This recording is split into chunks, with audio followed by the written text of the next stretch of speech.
अज्ञानता के कारण जब व्यक्ति में अहंकार जन्म लेती है, उसका पतन होना निश्चित है। श्री कृष्ण कहते हैं, मनुष्य ऋतु का सम्मान होते हैं। आज ग्रीष्म ऋतु, कल वर्षा ऋतु, परसों शीत ऋतु। तनिक संकट आया हम स्वयं खो देते हैं। जैसे ऋतु बदलते तनिक हम स्वयं खो देते हैं। अपने आक्रोश, अपने क्रोध में उनसे ही संबंध बिगाड़ लेते हैं जो हमारे अपने होते हैं। परंतु यह सदा ऐसे करना संभव नहीं होता। सागर की उछाल की लहरों को तट संभालता है, और यदि तट ही टूट जाए तो बाहर आ जाती है। हमारे संबंध दूध की भांति होता है। दूध तब तक उबल सकता है, परंतु यदि उसमें खटास आ जाए तो फट भी जाते हैं। फटे दूध को चाहे कितना मथ लो, उसमें से क्रीम मक्खन नहीं निकलेगा। इसलिए अपने संबंधों को संभाल के रखिए। श्री कृष्ण कहते हैं, जो व्यक्ति अपने अहंकार से भरी हो जाते हैं, जिसमें अभिमान भर जाता है, उस पत्थर के भांति होता है जो भारी होने के बावजूद भी नदी में अपना अस्तित्व खो देता है। अगर कोई लक्ष्य, खुशियां, सफलता के प्रति लंबा समय लग रहा है तो प्रतीक्षा की अवधि अधिक है, तो हो सकता है आपकी अपेक्षा से ज्यादा आपको मिलने वाला है। आपने अपने कर्म पर अधिक विश्वास रखिए, उस ईश्वर पर जो आपके कर्म की परीक्षा ले रहा है। जीवन को बहुत अतीत पर छोड़ देते हैं, उन्हें श्री कृष्ण सावधान करते हैं। जीवन का अर्थ ना भूत ना भविष्य, जीवन केवल और केवल वर्तमान है। इसलिए अपने वर्तमान में जीवन का आनंद उठाइए। श्री कृष्ण कहते हैं, संगति या साथ व्यक्ति के साथ सबसे महत्वपूर्ण होते हैं। आप कहेंगे कैसे? मनुष्य अपने व्यक्ति के लिए उत्तरदायित्व होता है, परंतु मनुष्य ना चाहते हुए भी उसका व्यक्तित्व संगत के भांति हो जाता है। मान लीजिए एक पात्र में दूध, दूसरे पात्र में जल है, तीसरे में मलिन कीचड़ है। यदि इस जल को दूध में मिला दे तो यह जल दूध बन जाता है। यदि इसी जल को मलिन कीचड़ में मिला दे तो यह जल कीचड़ बन जाएगा। ऐसी कोई युक्ति नहीं जो बिना घुले मिले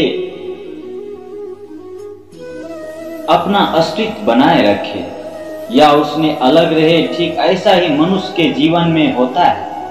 यदि एक गुणहीन व्यक्ति गुणवान व्यक्ति के साथ बैठे तो उसे लोग क्या समझेंगे? गुणवान ही उसे गुणवान समझेंगे और गुणवान का पात्र होंगे।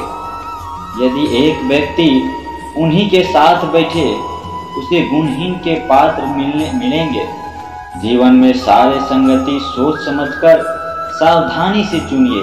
श्री कृष्ण कहते हैं, वो सब कुछ करो जो तुम्हें करना है, लालच से नहीं, अहंकार से नहीं, वासना से नहीं, ईर्ष्या से नहीं, बल्कि प्रेम, करुणा, भक्ति से।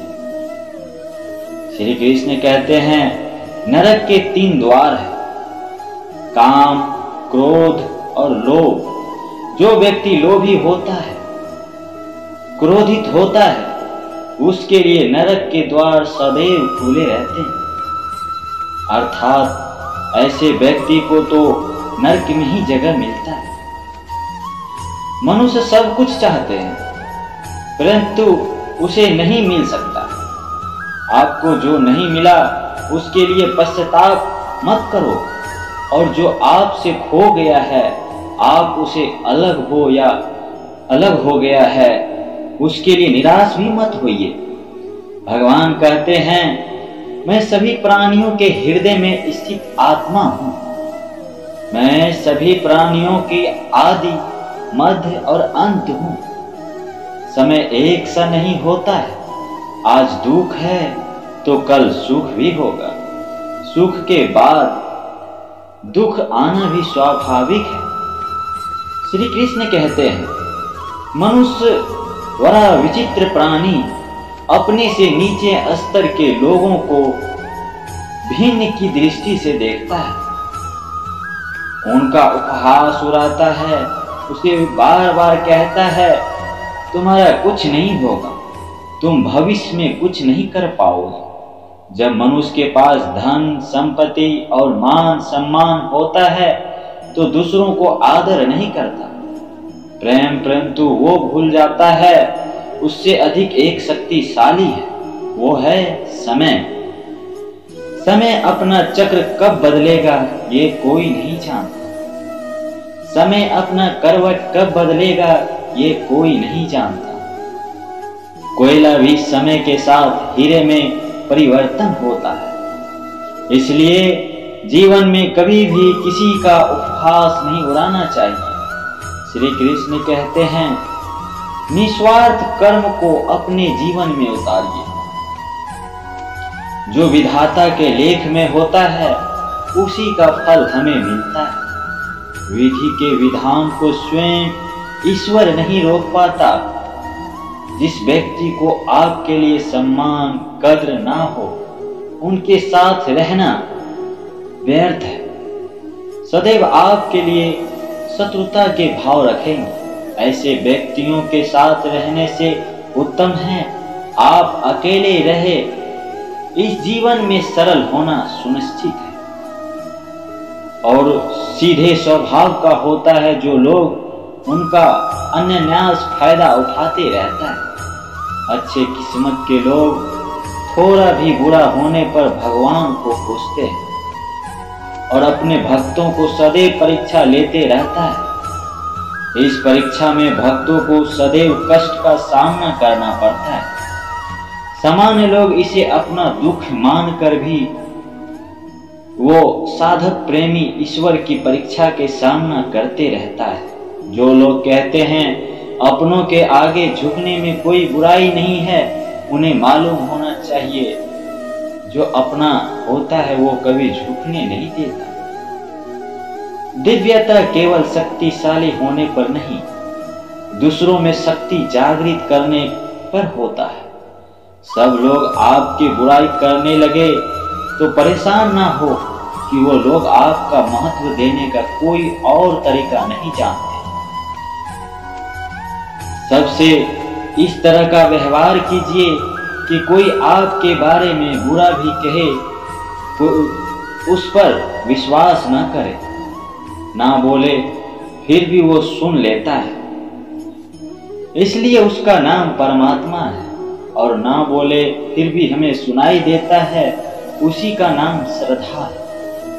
अगर कोई व्यक्ति शिक्षा से पहले संस्कार, व्यवहार से पहले व्यवहार, भगवान से पहले माता पिता को पहचान ले तो जिंदगी में कभी कठिनाई नहीं आएगी। स्वार्थ संसार के एक ऐसा कुआं है जिससे निकल पाना बहुत कठिन है। श्री कृष्ण कहते हैं, आपने चुंबक को तो देखा ही है, कैसे वे लोहे को अपने ओर खींचता है और चुंबक को उल्टी तरह से अगर हम लगाते हैं तो वो उधर से फेंकता है।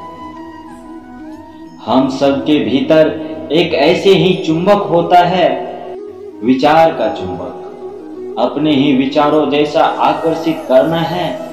हम जो बोलते हैं वही करते हैं, उसी प्रकार हम जैसा सोचते हैं वैसा ही होता है। साधु ईश्वर का नाम जपता है तो उसे ईश्वर मिल जाता है, अर्थात फल हमारी सोच पर ही निर्भर करती है। इसलिए हमेशा सकारात्मक सोच ही रखना चाहिए। एक शहर में एक परिश्रमी, सदाचारी, मेहनती एक लड़का रहता था। माता पिता, भाई बहन, मित्र उसे बहुत प्यार करते थे, सबकी सहायता करता था, सबका सम्मान करता था, कुछ अच्छा था। किंतु जीवन में वो इस सफलता का वो सपना देखा करता था, वो उसे कोसों दूर था। दिन रात जी जान लगाकर मेहनत करता था, किंतु असफलता ही उनके हाथ लगती। उसका पूरा जीवन ऐसे ही निकल गया। अंत में वो जीवन चक्र से निकलकर काल चक्र में निकल गया। क्योंकि वो जीवन में सुकर्म किए थे, उन्हें स्वर्ग की प्राप्ति हुई। उसे देवदूत लेकर उसे स्वर्ग पहुंचे। स्वर्ग लेख के अलौकिक सुंदर देखकर मंत्र मुक्त हो गया। देव से उसने बोला, यह कौन सा स्थान है? देवदूत ने बोला, यह स्वर्ग लोक है। तुम्हारा अच्छे कर्म के कारण स्वर्ग में स्थान मिला है। अब से तुम यहीं रहोगे। यह सुनकर लड़का खुश हो गया। देवदूत ने उसे वो घर दिखाया जहां उसके रहने की व्यवस्था की गई थी। वह एक आलीशान घर था, इतना आलीशान घर कि उससे अपने जीवन में कभी नहीं देखा होगा। देवदूत ने उसे घर के भीतर ले गया। एक एक करके सारे कक्ष दिखाने लगा। सभी कक्ष बहुत सुंदर थे। अंत में उसे ऐसी कक्ष के पास ले गया जिसके सामने स्वप्न कक्ष लिखा था। जब उस कक्ष के अंदर पहुंचे तो लड़का ये देखकर दंग रह गया। वहां बहुत सारे वस्तुएं के छोटे छोटे प्रति रखे हुए थे। यह वही वस्तुएं थी जो पाने के लिए उसने आजीवन मेहनत की थी, किंतु हासिल नहीं कर पाया था। आलीशान घर, कार, उच्च अधिकारी का पद, ऐसी बहुत सी चीजें जो उसके सपनों में ही रह गए थे। वो सोचने लगा कि चीजों को पाने के लिए अपने धरती लोक में देखे थे, किंतु वहां तो यह मुझे मिले तो नहीं। यहाँ इनके छोटे प्रतिरूप इस तरह रखे हुए हैं। क्यों रखे हुए? वो अपने जिज्ञासा पर नियंत्रण नहीं रख पाया। सोचा, यह सब यहाँ इस तरह, इसके पीछे का कारण क्या है? देवदूत ने उसे बताया, मनुष्य अपने जीवन में बहुत सपने देखते हैं, उसे पूरा हो जाने का कामना करते हैं, परंतु कुछ ही सपनों के प्रति गंभीर होता है और उन्हें पूरा करने का प्रयास करते हैं। मनुष्य हर सपने पूरा करने की तैयारी करते हैं, लेकिन कई बार असफलता प्राप्त हताश हो करके और कई बार दृढ़ निश्चय के कारण मनुष्य प्रयास करना छोड़ देता है। जब उसके सपने पूरे होने वाले होते हैं, उसके वही अधूरे सपने यहाँ, तुम्हारे सपने भी यहाँ प्रतिरूप के रूप में रखा हुआ है। तुमने अंत समय तक मानते थे सारे सपने पूरे हो जाएंगे होते। लड़के को अपने जीवन काल में की गई गलती समझ आ गई, किंतु मृत्यु के बाद कुछ नहीं कर सकता। इस कहानी से हमें यही सीख मिलती है, किसी भी कार्य को पूर्ण तरह से करने की दिशा में आप आगे बढ़ रहे हैं तो उसे दृढ़ निश्चय के साथ कीजिए। चाहे कितनी भी मुश्किलें क्यों ना आ जाए, चाहे कितनी बार असफलता क्यों ना हो जाए, गलतियों का सामना क्यों ना करना पड़ जाए, अपने सपनों को पूरा करने की दिशा में तब तक प्रयास करते रहेंगे जब तक मिलना चाहे, जब तक वो पूरे नहीं हो जाते। अन्यथा समय निकल जाने से यह मलाल रह जाएगा, काश थोड़ा प्रयास और किया होता, अभी सपने अपने होता। सपनों को मत अधूरा रहने दीजिए। दृढ़ निश्चय और अथक प्रयास से सफलता में तब्दील करके ही दम लीजिए। श्री कृष्ण सदैव आपके साथ रहते हैं। दोस्तों, इस वीडियो में बस इतना। फिर से मिलते हैं। आपका दिन शुभ हो।